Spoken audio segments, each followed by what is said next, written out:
Hello, it's your boy from 1996, representing an episode of Low Standards. In this episode, we'll be tackling a game that I don't think I've done at all in the channel, but I want to do it now because, unfortunately, the two games I had in the department I was applying to record with, unfortunately, does not work on the Wii.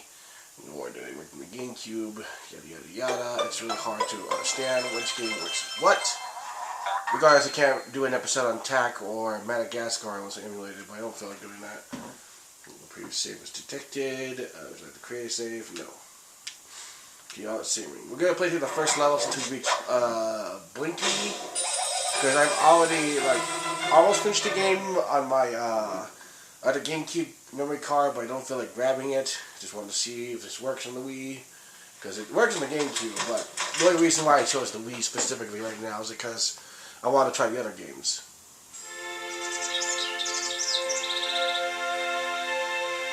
We're gonna set the cutscenes here because it's gonna take a while for the footage just to get in.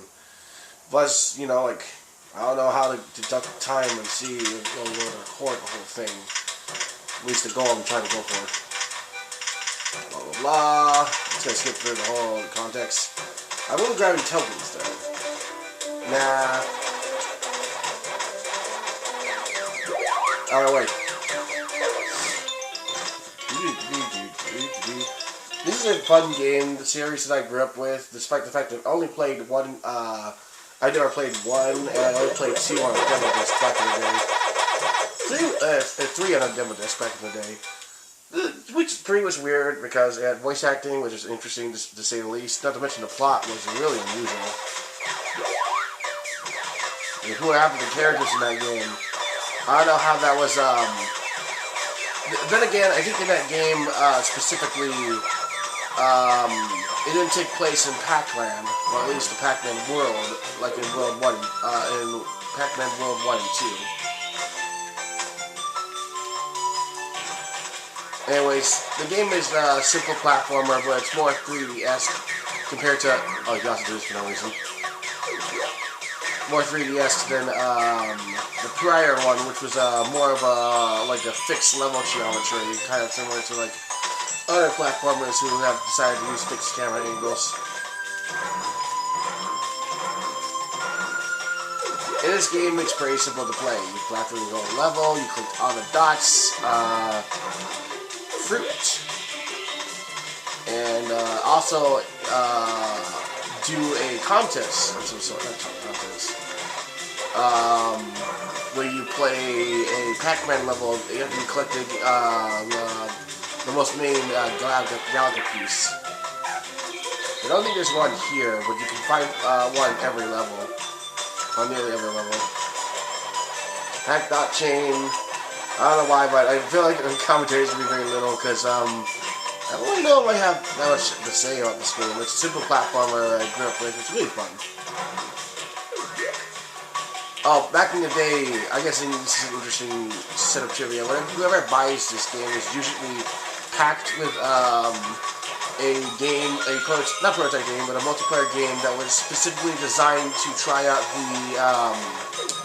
the Game Boy GameCube adapter, which is Pac-Man Versus. I can't really do an episode of that because it's a multiplayer game, and well, playing by myself with with three ghosts being me and Pac-Man on the green screen is just weird. Maybe I'll just do that. Well, I can do one level and see how far I can go before I lose my mind on why did I do this idea. Yes, you can swim in this game, which I don't think you could do in the first Pac-Man game on the PS1.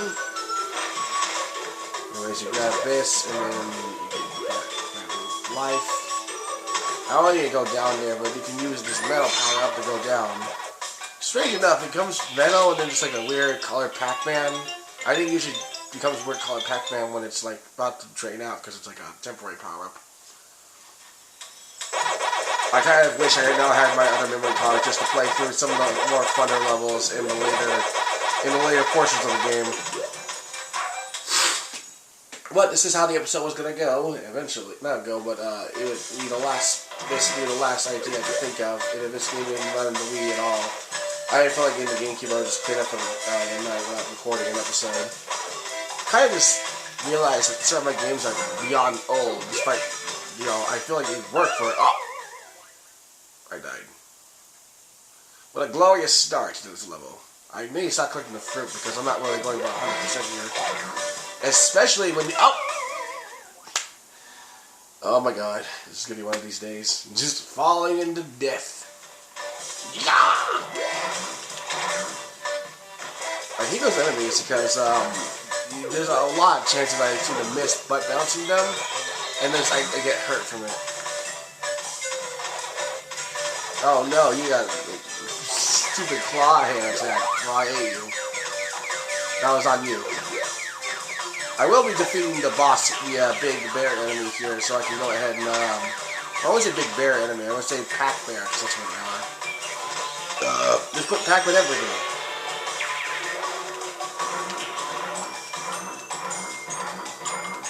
Okay, so big enemies, I'm assuming, well, he's one of the other enemies that use a left roll in order to defeat. Oh, take that. You've been defeated. Whee! Oh. Prepare for maze. So this is like one of the gimmicks that they add into this game, is that every single like level contains one of these items that will allow you to play a level version of the Pac-Man standard maze. There are 3 versions depending on like what portion of the area you are in the game. It's simple Pac-Man, collect all the dots, and then you win.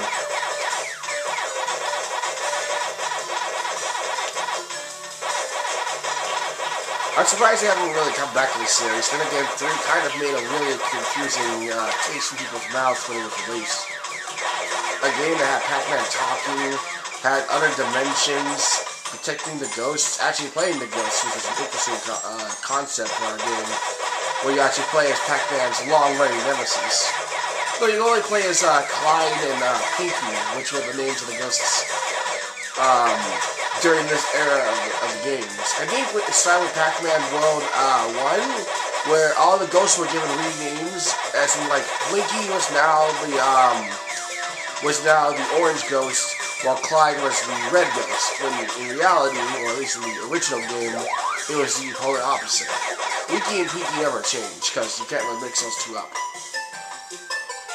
Like, I think it's also on certain ports of the arcade game, they actually switch names around. I know that's a thing in Pac-Man Arrangement, if I can remember correctly.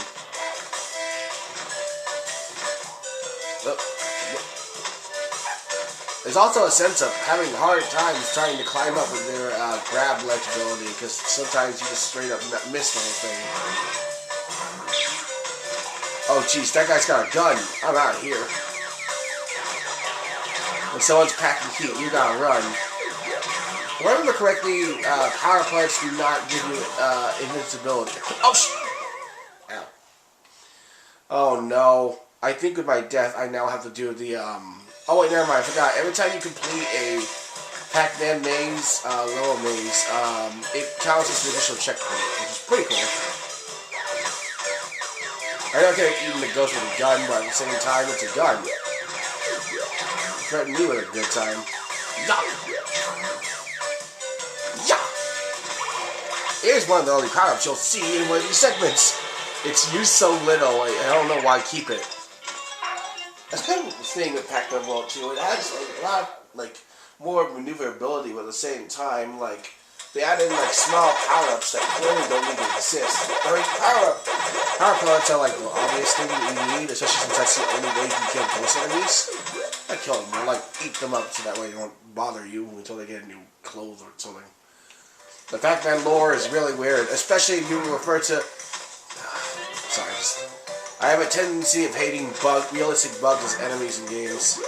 Mostly stems from a certain game I think I've played it before, Shrek Extra Large, due to a level I couldn't beat just because the bugs freaked me the heck out when I was a kid. That is really dark. Like, super dark. Like, stupid dark. Why would you make a level this dark? I know it's a graveyard, but you know. Oh, I almost killed myself. Yeah! Oh, Pac-Man has his jump kick, which I think only works with boxes or items up in the air. Rarely ever use it on enemies. Because enemies are always on the ground. No! Stop grabbing the river, Pac-Man! Ah! Well, this is off to a great start. I keep losing my lives like a fool. Luckily, I have a lot of lives. So, as I was saying, something about Shredding so large. Well, like the graveyard thing. Okay, I don't know. Honestly, it's like, I think I could complete it at some point. Alright, enough with that. Kind of get more Pac-Man. I like how, when I saw Pac-Man Smash Brothers, I like how his design is basically the original design of Pac-Man. But whenever I look at him, it just gives me the vibes of this game's era in particular. Because Pac-Man: The New Adventures, not like the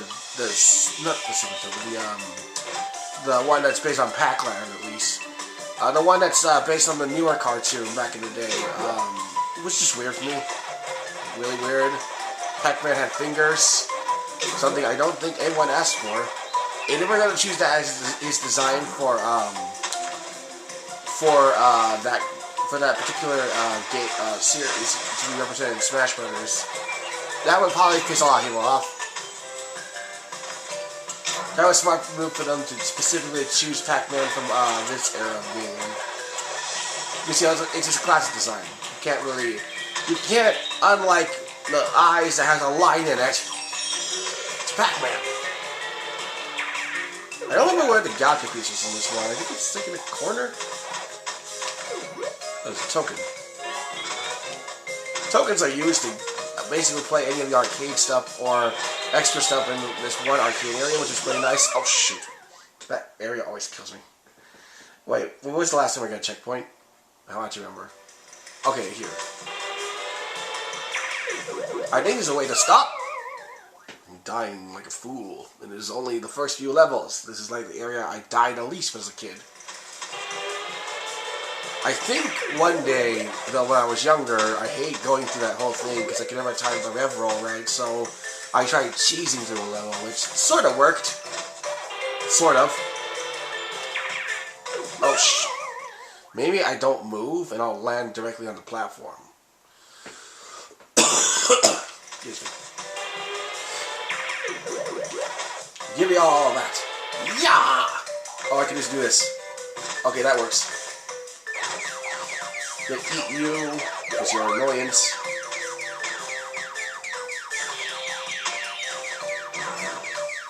I'm not getting that. I'm not. Maybe it's on this box. Dang it, it's a token. I don't really need those right now because I already unlocked a lot of stuff in my actual save. Oh, that's the end of the level. Okay. Oh well, I can't find it. It's whatever. Pac-Man away. Was there any in that level? Oh, there is a one. I don't have fun going for it. Let's go and fight Blinky. Pac-Man? Spooky says you can't have that golden fruit thingy. My big froggy tongue should get ya. As long as you don't butt bounce on it. Here we go, the introduction to the one of the only different bosses in this whole game. Blinky is the only one who actually has a different, like, boss fight compared to every other ghost in the arsenal. Every ghost is just a modification of a ghost, but Blinky, I guess he's dumb because he's the orange one, has a giant frog as his boss.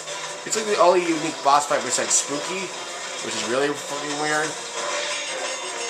I guess it makes sense, since all of them are actually using a ghost, while Blinky's like a frog. My big froggy's tongue, I'll get you with something you can't break. Let's see how you deal with steel. And don't even think of rev rolling. What's that glowing thing in his mouth? Well, thanks for giving me the advice.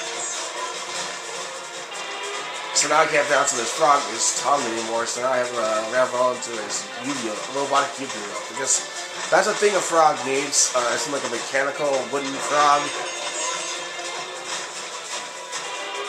Whammo. Okay, this is kind of cool. Whenever you attack the enemy's life bar, that life bar, like when it loses, is presented by when ghosts are blue and be ready to be eaten. Yeah! We get the Golden Jerry. Yes. Oh yeah, why should explain the plot of this game? The ghosts came in one night and wanted to mess with the golden fruit of the tree because, you know, they're ghosts. They're messing with Pac-Man. Unfortunately, that released an ancient ghost named Spooky, which was defeated by a Pac Knight using the golden fruit from an alchemist wizard. Afterwards, Pac-Man is tasked by Pac Professor to defeat Spooky by collecting and reclaiming all the golden fruit, whilst defeating the ghosts in the process, because, you know, they're the ones who started this whole thing. What's that? Oh, it's a life. Is it a 1-up, or I think it's a 1-up. Oh, jeez. Oh, God. What's good about the camera here is that the camera actually tells you when it's good, when it's going to a specific camera angle. This is one of my favorite levels because of the music and the gameplay specifically. Bouncing on these giant bounce pads just to reach higher heights while also trying to navigate where you need to go to. The only downside of going through these jumps is trying to make sure you land correctly and not land like a slow fall. You will instantly receive fall damage. Yeah! I went nasally today, just so you know why my tone of my voice is like this. At least to my knowledge. Nah! I can't tell. I can hear myself, but I sound way different in recordings. That's kind of just a perspective for everyone when they hear themselves from the other side. Yeah! Give me that orange. Yes! Alright, so I think that should create a bounce pad. I want to remember what this does again. Oh, there's a button over there. I think that's a special thing, specifically.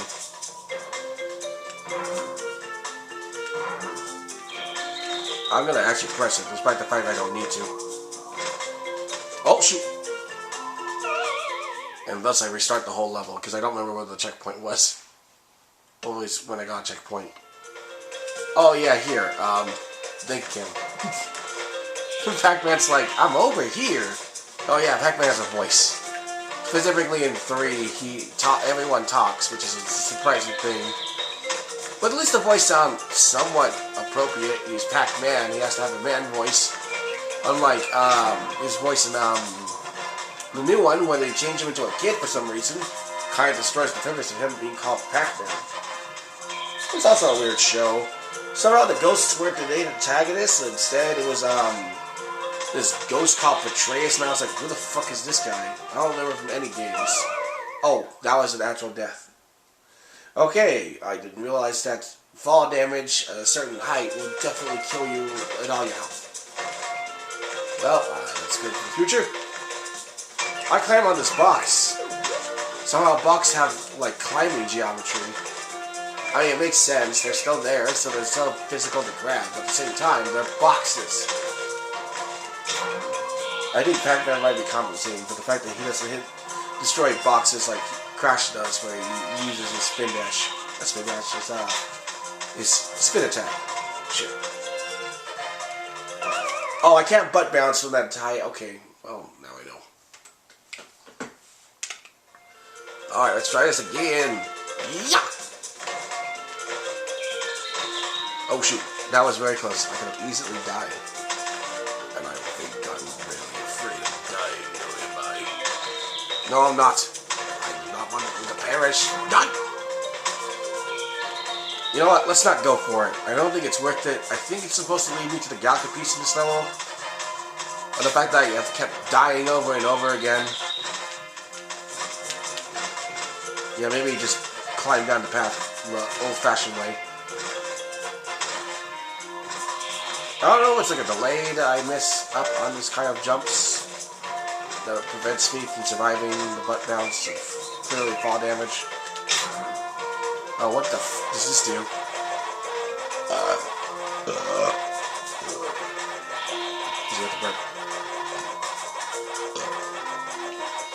Huh, where does this lead to? Okay, that was a waste of time! Yay!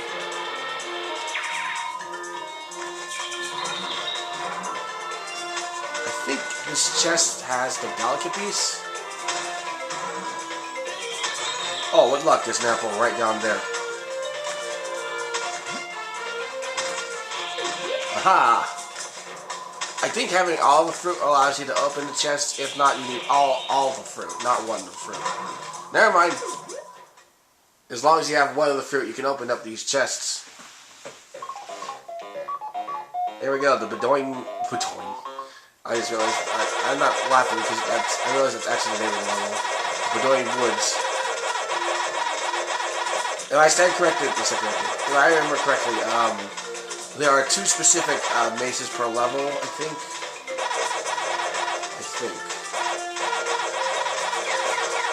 All I know is that I think back then, in the original Pac-Man World 1, they added a bit of bullshit to the mazes. Instead of playing like an actual Pac-Man maze, they added, like, gimmicks, I believe, from the game itself.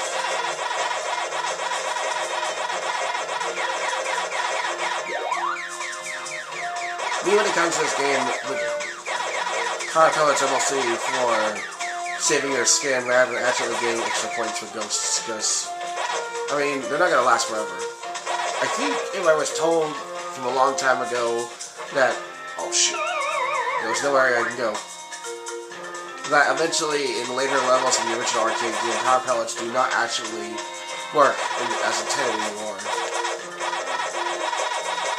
It just puts you into the whole mind of having to outthink the ghosts rather than having to deal with them every time you get a power pellet. I guess it's also good to eat the ghost star near you, just in case, you know, you need some runtime and you don't want the ghosts to chase you the second they get out of the power phase. The pellet phase, I mean, shoot. So far, I'm doing good, because literally none of them touched me. That may screw me up in some way, because I'm so close to the respawn point for them. Or not. There we go. Completed. I am successful at being a Pac-Man. I have no idea what I just said. Oh, the bug is back alive. Luckily I didn't get hit because there was an invincibility frame.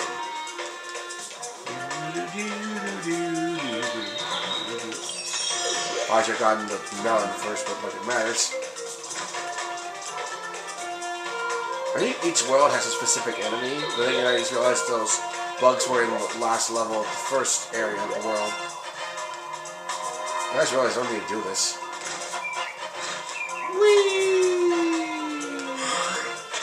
Uh-oh, they got darts. Luckily for you, you've all decided to go in the line. Unlike the maze, I can eat you freely.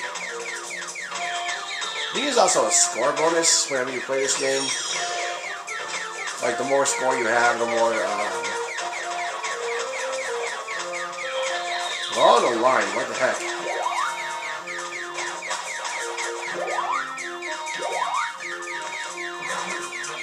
Where's the last one? What are you doing? Alright, there we go. That was unnecessary to do, but I wanted to do that anyways. Yoink! Yeah! Pac-Man! Yeah. Alright, that pretty much concludes this episode. I at least fought one of the bosses. It's kind of, like, easy to go through if you're not trying to 100% it. I also realized the sound's also kind of hard on the ears.